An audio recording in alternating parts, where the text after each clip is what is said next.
Diana McCullough. Hi, I'm Andrew Ravamy. And this is Fan vs. Fan for The Flash. Who are you? I mean, who are you really? Dr. Wells, come on, it's me. It's Barry. No, you're from the future. I remember this. The time reigns after someone who's traveled back through time and doesn't know what they're doing. They're scary, aren't they? Holy Harry Potter. The Flash, only this Tuesday at 8/7 Central on the CW. Alright, so let's recap on tonight's episode of The Flash. We see Barry having to go back in time to figure out how to get faster. Barry meets himself. Barry then completely alters the timeline to a pretty extreme degree, which somehow also fixes Pied Piper, so that's a win. Then in the end, Barry gets back to his own time, escaping a time wraith, and figuring out how to get faster. So let's get into the episode, though. Let's talk about pros. So pros of tonight's episode. Diana, what did you like? I really like that the show had fun with time travel. Okay. It's had fun with time travel before. But I really thought this was going to be an episode where Barry goes back in time and it's like kind of like Back to the Future. Like, I can't let anyone know and I have to pretend to be this guy and da-da-da. And he, like, don't change anything. But he really, like, when him and Wells, like, figured out how to talk, that really surprised me. Yeah. And Barry was such a badass in that talk. Yeah. Barry. Real confident. And like, I'm chained to a chair and I don't care. Well, I think it was a really good showcase for that character, too, to show the development that character has had since the Barry that he has replaced. Like, it was such a, like, I've defeated you, I could do it again, I believe in myself in a way that I didn't for the me that I just knocked out in this timeline. Yeah, it was so cool seeing a Barry's like, yeah, future room, I know, I don't care. Just like real I'm unimpressed. Yeah, you didn't need that wheelchair. Real casual future Barry. I loved it. I loved seeing him compared to his old self, being in the past. And just fun time travel stuff, like when he runs away and they're like, we don't know how to stop the Wraith. And he's like, you have a year to figure it out. And then he gets back and they know how. Yeah. And I was like, that is exactly what I want from fun time travel stuff. Yeah, and I know what you're saying, because it is difficult to do fun time travel stuff. I know time travel in concept, as fans, as audience members, it's easy to think, oh, time travel is 100% fun. Time travel is one of the most difficult, fun things to write. So much science fiction gets bogged down in trying to explain to you how time travel is working in the universe that they've built. Yeah. Do you know how many bad episodes of Doctor Who there are? A lot. But there are a lot of good episodes of Doctor Who. But there are bad time travel episodes or movies or anything, because it's so easy just to slip into that, well, we need to explain how this is functional. Be like, no, we've bought into the universe. If we didn't accept that there was time travel, we wouldn't be watching this. And this episode did a good job of being like, you're watching because we've done this before, you accept it, and here's some of the fun stuff. You got a year to figure it out, boof! And then they do things like that. Yeah. Loved it. Real fun use of time travel. They use it to their best advantages. They had a good time with it. It wasn't just like cautious time travel. We want to make a clip show so we don't have to spend too much money, which I was kind of worried it was for a second. I was like, that is it this might be a clip weird show. Clip show? Right. But it wasn't. I think it was all new scenes. Yeah. So what was your pro? For me, one of the pros of this episode was Tom Cavanaugh. I always give a lot of credit. Even though he was whisper acting most Even of the though time. he was whisper acting in this. So here's the thing. I've always given a lot of credit to Tom Cavanaugh in this show, especially in the first season and in earlier episodes. He's always been a highlight for me. I have made some jokes about him this season that since he's been Earth 2 Wells, he always kind of talks a little bit more like it's a little Will Arnett. It's a little bit like whisper deep of being like, I need to show you that I'm the tough one from Earth 2. So he has a little bit of that going on, which I've made fun of this season. But in this episode, I've now kind of grown to accept that voice pattern that he's accepted, that he has adopted for this season, because it really shows his range as an actor and what he has done with a very complex character in this show. Like, he is Thawne from the future pretending to be Wells, who then makes a very distinctive and different character choices when he becomes a, you know I'm not Wells, you know I'm Thawne, to the Earth 2 actual Wells that sent Barry back in time.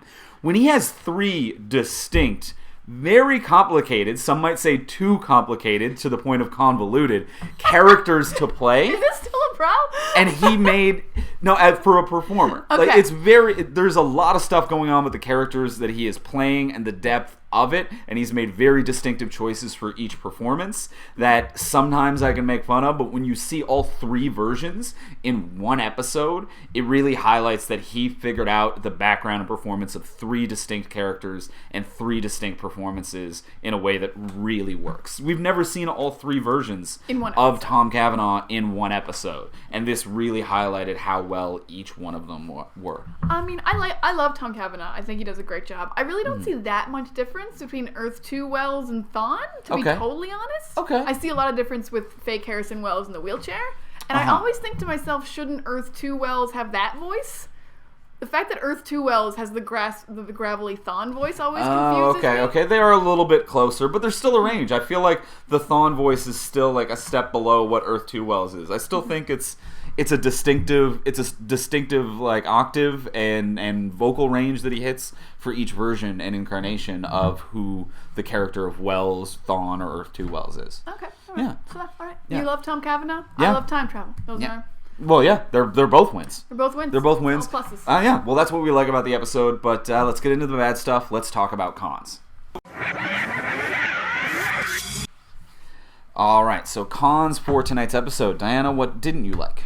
I thought it was really weird to choose to go to the Pied Piper episode, which was one of my least favorite episodes of season 1. Okay. I thought that was a really I don't know if they were like, what if we try again and we can make it a good episode? I don't know if that was their goal. Like, we'll make you love Pied Piper, who is one of your least favorite characters. I get that. Yeah, I get that. He's not like a bad actor or anything. I just found nothing compelling about that character the first time, and now that I'm like, oh, he might be back all the time, I don't care about that. I don't know if he will be back all the time. I know they gave kind of that impression at the end of like he's reformed, and they managed to help him a little bit more than they helped him in the original. He's got like super gloves that are his apparently. He just showed up and helped them figure out the frequency. He handed them back in when he left. Did he? I believe he did. But either way, I think that he'll be in the universe and maybe could have a pop-in. I don't think he's going to be part of the Star Labs team. No, but I agree with you. That was one of the weaker season 1 episodes. Yeah, like go back to a Captain Cold episode. That'd be great. Right. But or like Gorilla Grodd, anything. But maybe it was because there was like that episode was slow, so they knew they could fit it in well. And I think part of the reason why they would choose something like that as well is because we describe as one of the weaknesses of that episode was inconsequential. That was a very villain of the week episode. It didn't have a lot when it came to the seasonal arc at the time, but the inconsequential episode is what allows us to have a fun time travel episode in this one. If they were to drop in Captain Cold or Heatwave, two characters who are currently on Legends of Tomorrow time traveling, by adding time travel to time travel, you can't have a fun time travel episode and do that. That's when you get bogged down in the weight of science fiction, and we feel the need to explain how time travel works to you. All of a sudden, Pied Piper's on the Wave Rider, and we're like, what just happened? What just happened? Yeah, no, that would be bad. Okay, I see what you're saying. So I understand what you're saying. They're visiting a pretty inconsequential, very villain of the week, not a big seasonal arc or hugely memorable season 1 episode, but that's what allows this one to be so much fun, I think. That's fair. All right. Yeah. Well, what were your cons for this? My cons for this episode was just going to be the CGI work, in all honesty. Just for that 1 second, it was real bad. Well, for that one and for the running through the particle accelerator. Always looks about the same. But yeah, the bad part was. But they don't often have them interact with one another. And what I think it was a real missed opportunity, because I understand financial and time limitations in television, that you are not going to get the same level of CGI out of this episode of The Flash as you're going to get from Batman v Superman. I'm not dumb. I understand that there are budgetary and time restraints. That means those things will never be comparable. But there are cheats. They didn't really need to, because we already saw the Flash holding the Flash. I bought into that. I'm like, there's two of them. I've fully vested. And all they have to do is just show two blurs going around. They don't have to do that super tight close-up of, look at these two very glossy CGI'd faces making eye contact with one another as they run. Keep it in our perception of time and just show the blurs around, which would actually, if anything, decrease the budget of the show. So I understand. Yeah, you don't have the budget to make it good, then save budget and make it cheap. That's what I want. Just make it cheap and cheat the shots. Keep it hidden from me that you don't have the budget to do something breathtaking, and just keep it real, keep it grounded, and keep it from a human's perspective of what that fight would be. I I thought for the most part it looked fine. That one shot when they're both on the balcony and they Very fall bad. was very bad. Yeah. But I kind of felt like they were trying to do a callback to... Remember at the end of season 1, it was the fight between Flash and Reverse Flash, and it was in slow motion around the mom, and it was really good. Right. Yeah, that was amazing. I think they were trying to redo that, and they didn't get there. They didn't. No, they didn't. It wasn't quite as do good, it. so like I feel like if you can't quite get there, maybe don't. Well, yeah, try and that's what I'm saying. They need to cheat it a little bit Mm-hmm. more. Like that season 1 fight in the living room, kind of going around Barry's mother and the two of them battling. Part of the reason that worked is that even when they did slow down and show us the CGI, it was still grounded in reality. We still had little Barry in the middle of the room kind of perceiving everything. So we can speed it up to full motion at any time that they need to hide imperfections. And it's also a very dark, shadowy room. Oh, and this was so daylight. This is broad daylight, full clear spectrum of a very glossy character. You don't have the shadow and lighting textures to hide behind. You don't have the character grounded in reality sitting in the middle of the room to speed up time when you want to hide it. So it really took away. I think it was kind of a distracting bad moment of CGI. I gotcha. And another quick con that I had, I thought for bringing Eddie back, he was really underused. I agree. If It was a Eddie cameo back, more than anything. Yeah, like he wasn't involved in the story because they picked an episode where Eddie didn't know he was the Flash yet. Yep. Like he never interacted with Iris in that episode. I mean, he did the video. The video was nice. But, Eddie wasn't a part of the story. It was like they brought that guy back for Mark Cosnet. I can't remember who plays Eddie, but it's escaping me and I feel bad as yeah, well. I'm so sorry, guy who plays Eddie. He had like 3 scenes and he didn't get to contribute anything, and it didn't really feel like Iris needed that video. I agree. Until this episode, I was like, I feel like she's pretty over Eddie. Right. It did kind of blindside us of she'd been, was it Rick Cosnet? Rick Cosnet. I Rick got your Cosnet. last name, Mr. Cosnet. But not the first one. It's Your Rick. first one. But yeah, I agree. Underutilized, and I think that could have had a big reaction with us, the audience, if him and Iris have had a scene together. Yeah, it would have been more heartbreaking. Yeah. I think they tried to set it up to be. We're supposed to be sympathetically heartbroken for Iris, but I feel like Iris hasn't been heartbroken for a little while in this show. And we haven't seen them together in a while. We forget what they were like together. Yeah, but we could have connected the dots to our own heartbreak if we had have saw them in a scene together. In this like if episode. we're just far away and then they are just kissing and cuddling and being cute together, and you're like, oh, he I miss those two. Yeah. Yeah, I think that would have been more sad. I agree. Bring the guy back for some emotional work if you're gonna bring him back. Yeah, it would have been nice. Nice. But yeah, I think that's it for our cons. I think that's it for the Wanna move cons, on but to let's some- get into Easter eggs. What was special? Let's get into it. All right, so for Easter eggs, what did you find tonight, Diane? There's not too much. This episode mostly, now they called them time wraiths, but time wraiths aren't a thing in Flash or DC, really. They also called them Dementors, but that's a Harry Potter thing. I think the time wraith was supposed to be a Black Flash. Now, Black Flash is kind of... I can kind of understand why they wouldn't want to use that term. They were like, we're going to call them time wraiths now. So Black Flashes are basically like death for Flashes. Yeah. No one really knows what they are for sure. They kind of appear every time a Flash is going to die. It's kind of believed they're like a special Grim Reaper that can only catch Flashes because Flashes are so fast and they're connected to the Speed Force. Right. A Grim Reaper that can travel through time in a special way to catch time traveler speedsters. Yeah. The fact that Which I love that implies that there is a regular Grim Reaper out there for regular people that just can't catch up with the Flash. Well, yeah, because the regular Grim Reaper's got that scythe. He's got he can only walk so fast. He's like, damn it. But you gotta... The concept of having a special Grim Reaper implies the regular one failed at some point when speedsters were created. Make a new hire. Yeah, the traditional one, Scythe Mask, was like coming towards Barry, like, it's time to die, Barry. And he was like, no. And then Grim Reaper was like, well, we're going to need to outsource this job.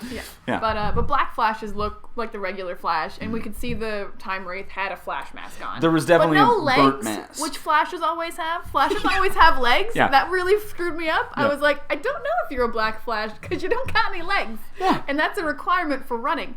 I don't know if you need the Speed Force if you can just fly. Yeah. Seems like a cheat. I mean, they're flying pretty quick and through time, so that's impressive. But that was really mostly the only thing I picked up on this episode. I think these are Black Flashes. Right. I don't know if this means we're actually going to get a Flash death soon. I guess Jay died earlier. this season? Yeah, I guess that's something on a different Earth that might have their own time wraiths. Yeah, we could see time wraiths all over the place. Do time wraiths go to other Earths or just through time? Does each Earth have their own time wraiths? That's just complicated. There's this a lot whole going on. episode was so complicated. No, there's a lot. This episode wasn't complicated though, and that's what I loved Some about of it. it got complicated. That scene with Wells got a little complicated. In a fun way, though. I think that was a really great. And that was a really Barry great scene. lying about that letter? I believe he never was. came up. Oh yeah, no, that was a full-on bluff. that was I great. completely got the impression that was a full-on bluff from him. That was pretty fantastic. But now, so now at the end of this episode, it seems that he's going to be faster due to some use of tachyon. Yeah. Which is the device that is on Reverse Flash's, the yellow suit, that little thing meant to absorb tachyons, which is what the Flash, which is very similar, at least, to what Flash was wearing last night in the Supergirl Flash crossover episode. Which was delightful. Yeah, so we'll talk about that just for a quick moment. Yeah, it was delightful. It was really fun. Didn't come up in this episode at all, which is a little weird. That doesn't surprise me. Okay. I mean, they did completely disconnect them. I mean, I know that they released the statement that they're separate. It's not like a 2-night event or anything, but I was expecting at least like a one-line throwaway joke. I was expecting a little bit of a punch-up with that. Like at some point, Barry like sees like a time wraith comes at him and he's like, Kara really could have helped with this, and then like at least like a one line where Supergirl when you need her take something a gag. I don't know. I actually kind of wasn't. They made it really clear it was one-sided when Flash arrived on Supergirl. They made it really clear it was out of continuity on the Flash. I mean, Right. he was wearing the chest device, which is for time travel, even though he had just jumped to a different universe, Right. which the chest device doesn't do, as far as we've seen. And it just wasn't connected to anything on the show that we'd seen. I wasn't surprised But at all that it previously, didn't come up. when we had Barry go through time, seeing those flashes through the time did see window, Supergirl in a we time saw window. Supergirl. So it's connected. Oh no, that slightly. was a universe jump. Oh, the universe jump story. Yeah. So he's seeing different potential universes, and he sees Supergirl. So we can So as much kind as of they are mention connected, we can still get like a mention, a tease, a gag, a one visual. He could have said the name. We could have had some. I didn't expect a lot, but I expected one sentence. A National City keychain. I don't know. Oh, something. that would be good. Yeah, like I got a souvenir. Yeah. That would have been fun. It would have been fun. I got I'm a photo not on my phone of surprised. me with a spaceship. He did take photos. Yeah. And if after that Eddie video, Iris had just sprung. Supergirl, spaceship, What is- Supergirl. I'm just gonna go back to this Eddie video. I don't know what that was. Ooh, yeah. Okay, but, okay. but Supergirl was delightful. The crossover was wonderful. Yeah. They were so fun together. The episode was well written. They Yeah. played off each other great. You guys, if you didn't watch it, go watch it. It was a fantastic episode. Yeah. And But yeah, let's have get any? into. Do we have any comments here tonight that we need to talk about? What do we have? What do we got going on? No. we answered all your questions. Yeah. There's lots of comments in the chat, but nothing that you guys need to address. All right. Lots of discussion, All but right, you guys chat amongst yourselves. chat amongst yourselves. That's okay. Can we ask for questions? Does anybody have anything? Yeah. If you have any questions or anything that you want to talk about, let us know. I'm gonna look at the feed here. I'll interrupt you if something comes in. All right.